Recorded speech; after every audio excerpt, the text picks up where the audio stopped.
No vídeo de hoje vamos passar aqui um pouco da montagem técnica desse motor e também falar de algumas coisas que você deve tomar muito cuidado para turbinar o seu carro do jeito certo.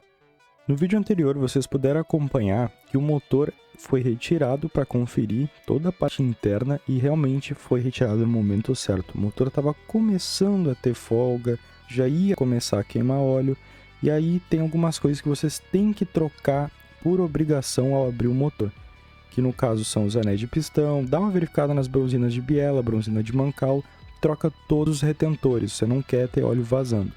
Como aqui a gente já abriu o motor, já retificamos por completo, coisas foram alteradas.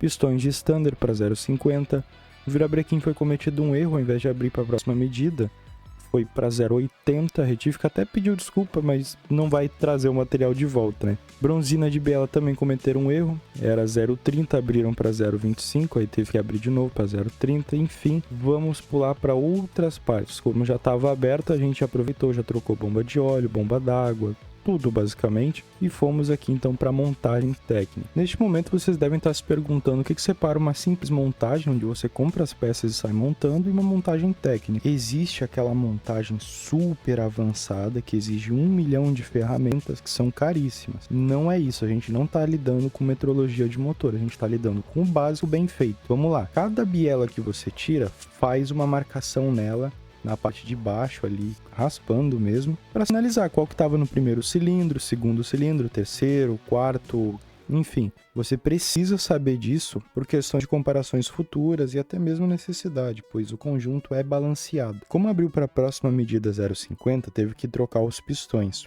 Os pistões escolhidos foram todos pesados e todos têm o mesmo peso. Nesse caso em específico, ele é pesado justamente para ver se não tem uma diferença muito grande ao ponto de ter que devolver e pedir outro jogo de pistões, e também para ver, para balancear, botar o pistão mais pesado com a biela mais leve, deixar tudo bem balanceado. Como todos têm o mesmo peso, não precisa balancear os pistões nesse caso. Quase esqueci de falar uma coisa importante, existem pistões diferentes para a mesma biela do mesmo motor.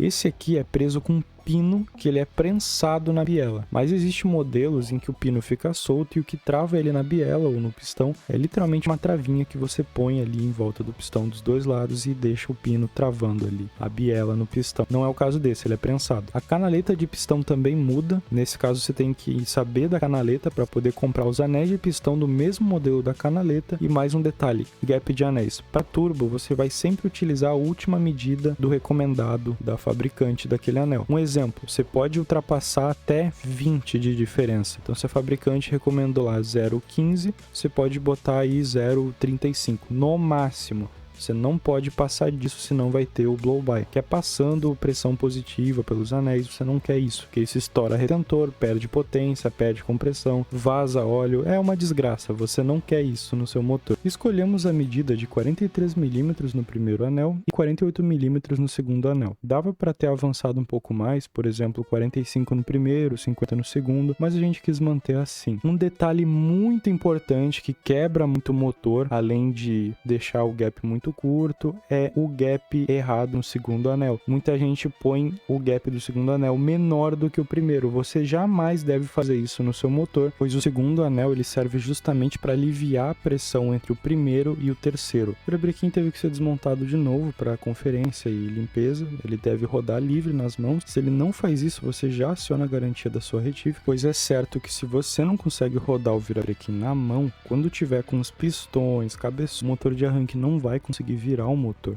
Na hora de colocar os pistões e biela lá no virabrequim que já vai estar no bloco, você vai ter que passar um belo trabalho com aquela porcaria de cinta de anéis. Aquilo ali serve para comprimir os anéis para você empurrar o pistão no bloco. Aquilo ali é horrível, é de longe a pior ferramenta que existe, mas é a única que tem. Então, basicamente, você põe ela em volta dos anéis, aperta ela, encosta ela no bloco e vai dando umas batidas no pistão corpo, alguma coisa macia com um cabo de madeira, por exemplo, até ele ir pro lugar. Lembrando que tem que ter óleo um pouco assim no cilindro, porque senão ele não vai deslizar. Obrigatoriedade, você deve sim ter um torquímetro, tanto os de estalo quanto os de vareta, porque os de vareta mostra desde o zero, os de estalo geralmente parte aí de 3 kg e é bom você ter uma tabela de torque. Tem que ter um transferidor de ângulo de grau também, porque ficar só usando a imaginação não é o que o manual manda. Alguns parafusos são elásticos, você deve se atentar, pois são uso único. Quando você desmonta, ele já tem que ir fora e ser substituído. Já outros parafusos, você passa aí uma gota de trava-rosca e ele vai para o lugar. Nem todos os parafusos pode ser usado trava-rosca, não esqueçam disso. Algo interessante de se observar aqui é que mesmo com os pistões colocados, você consegue sim virar o motor na mão ainda. Além disso, teve que fazer uma adaptação no cavalete para você puxar a alimentação de óleo para a turbina e aqui mais outra furação para puxar a pressão de óleo para um manômetro de pressão de óleo. Ali vai um redutor, porque você não quer lubrificar o reloginho, você só quer ver a pressão. Centralizem o disco de embreagem. Existe ferramenta para isso, mas a gente usou o famoso olhômetro. A gente viu que estava mais ou menos no meio e era isso. Confesso para vocês que eu achei muito bonito a escolha de cores, a montagem. Fazer essa montagem com várias peças novas é prazeroso de assistir. Pelo menos pra mim aqui que eu tô editando o vídeo, não sei se pra vocês. Comentem aí. Aqui é um ótimo momento pra você aproveitar e já lubrificar o rolamento da caixa de marchas e fazer uma limpeza nela também. Na hora de colocar ele no lugar, não deu pra fazer em 2, ele ficou muito pesado montado, teve que ser em 3. O motor até estava no cofre, mas não encaixava na caixa de marcha de jeito nenhum. Tivemos que pegar emprestado uma talha de paralama, nem sabia que existia, e aí sim foi possível encaixar. Falando um pouco da junta de cabeçote, não usem amianto, não importa se é turbo ou aspirado. Tem que ser junta de aço ou cobre com O-ring, essas coisas assim, mas é um projeto básico. Vamos para a junta de aço, pegar um spray de cobre em pó e tacar na junta para fazer a montagem. Só vai usar esse spray na hora de fazer a montagem, não é para usar antes, senão vai ficar tudo melecado. Os pistões tem que ficar no meio, não pode estar nem todo para cima nem todo para baixo, senão o cabeçote vai bater a válvula e não vai dar PMS. Existem parafusos elásticos e esses são descartáveis, usou uma vez já tem que trocar. Estes parafusos do cabeçote são todos novos e você vai precisar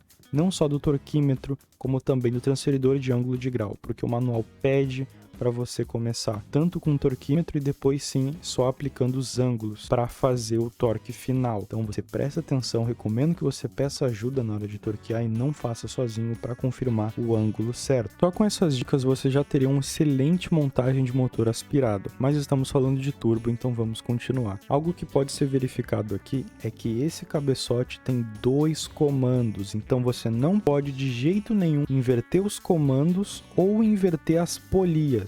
Atrás das polias vai ter A de admissão e E de escape. Não só isso, o PMS delas, a chaveta delas, é tudo para o comando correto. Nos comandos tem um código para você não confundir. Nesse caso a retífica, não sei como conseguiu montar ao contrário. E isso foi um baita susto, não quebrou nada, tucho hidráulico também, não tinha como quebrar alguma coisa, mas foi um belo de um susto. Não esqueçam do respiro do motor. Em carro turbinado, você tem que desviar o respiro da admissão para o filtro da turbina. Por quê? Se você empurrar pressão positiva no respiro, você está jogando pressão positiva no cárter. Vai estourar o retentor, vai vazar óleo, vai dar um BO gravíssimo. Não cometa esse erro. Muita gente comete esse erro e quebra o motor aí. Não faça isso. Perceba que ali tem um T de derivação, aquelas emendas, que também pega os gases aí do canister e tem ali umas mangueiras de desvio justamente para um sistema daqueles tanquezinho de contaminação, né? O catch can, que você elimina o resíduo daquele reservatório uma vez por mês ou a cada troca de óleo. Depende muito do tamanho dele, do quanto seu carro contamina.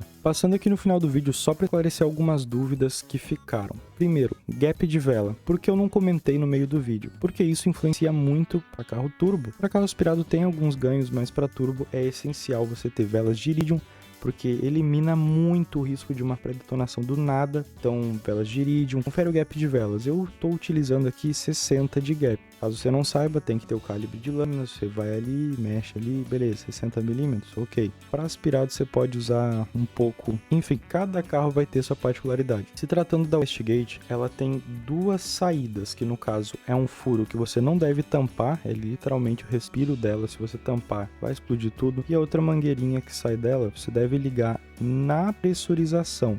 Eu não estou falando para ligar no filtro da turbina e nem no coletor de admissão, estou falando na pressurização. Diferente dos dosadores de combustível que você deve sim ligar no coletor de admissão para ele pegar vácuo e melhorar o acerto. Agora falando na pressurização, muita gente utiliza a válvula de alívio. Você deve pegar aquela saída dela e ligar de volta na pressurização. Não é obrigatório, mas eu recomendo que você faça isso para evitar qualquer vazamento de combustível, pressão, qualquer coisa que não deveria estar saindo para fora. Liga ali que é certeza que não vai ter dor de cabeça. Agora, para você que não utiliza a válvula de alívio porque quer escutar o som do flutter, utilize turbinas que já tenham essa preparação para aguentar essa pancada do flutter, porque isso não é legal para uma turbina normal, porque basicamente o flutter acontece quando a borboleta fecha, a turbina ainda está empurrando o ar, você não tem válvula de alívio para aliviar essa pressão e ela volta para a turbina. Nem preciso dizer que se a turbina quebra, quem aspira isso aí é o motor e quem paga a conta é você. Algo que eu esqueci de falar, você deve sim fazer a furação no cárter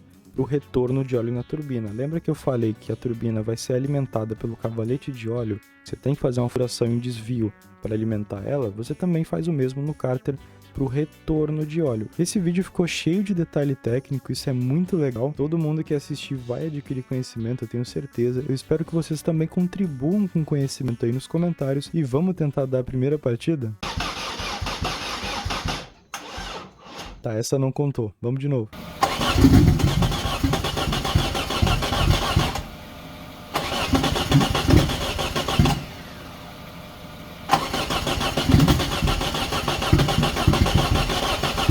Tá derrubando tensão de bateria na hora de dar a partida. Isso aqui é um problema elétrico, eu já estava esperando alguma coisa assim. Então no próximo vídeo nós vamos estar fazendo uma revisão na parte elétrica.